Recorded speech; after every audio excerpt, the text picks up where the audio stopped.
Okay, so in this example, we're being asked to use the quadratic formula in order to find the complex zeros of the quadratic function. Now, I'm telling you that this quadratic function is going to have complex zeros. However, if you wanted to know that information on your own, we can simply determine that by using the discriminant. And we've talked about this in previous videos. Now again, remember the discriminant is this part underneath the square root. So let's go ahead and write it out. It's b squared minus 4 times a times c. Okay, and what you do here is you plug your coefficients into the discriminant, and there's 3 possible outcomes. Okay, and it could be greater than 0, it could be equal to 0, or it could be less than 0. Alright, so let's write out those 3 different cases. So if it's greater than 0, that tells you that there are going to be 2 real zeros. Okay? If you plug your coefficients in and it's equal to 0, that tells you there's 1 real zero. Okay, and if you plug it in and it's less than 0, okay, that tells you that there's going to be no real zeros.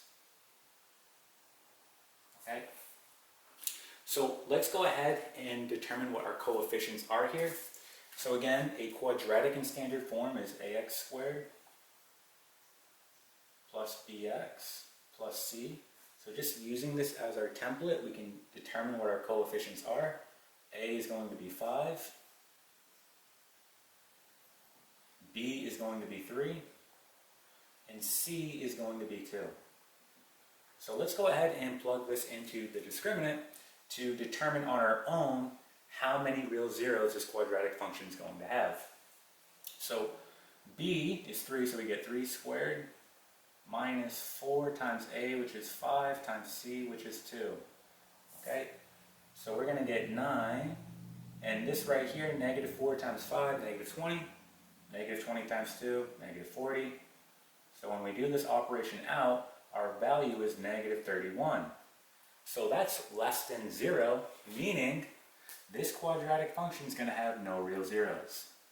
So again, I told you that at the beginning, we're finding the complex zeros here, meaning it's going to have a combination of both real and imaginary parts. Okay, so for this quadratic function, there are no real zeros.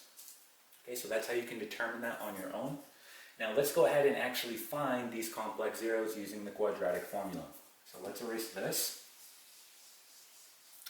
And again, let's just write out our coefficients so we have them. It's a, which is 5, b is 3, and c is 2.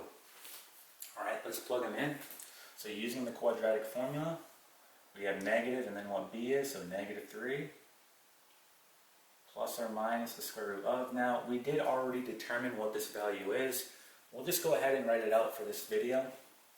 So b squared, that's going to be 3 squared, minus 4 times a, which is 5, times c, which is 2, all over 2 times a. So 2 times a, which is 5. Okay, let's go ahead and clean this up. So again, we know underneath the square root that's going to be negative 31. So we get negative 3 plus or minus the square root of negative 31 all over 10. Okay. Now notice that I have a negative underneath my square root, so immediately we pull out an I, right? We've talked about this in previous videos. So I'm going to pull out an I so I can get rid of that negative. So it now becomes negative 3 plus or minus I square root of 31 all over 10. Okay? And then you want to see if you can simplify down this square root. In this case we cannot. So we can write our final answer the following way. We can have negative 3 over 10 plus or minus I square root of 31 all over 10. Okay, so we essentially just broke it apart because again, these 2 terms are sharing the same denominator, so we can break it apart like that. Those are going to be our 2 complex zeros. So this is our final answer. So those are the complex zeros of this quadratic function. Okay, and that is it.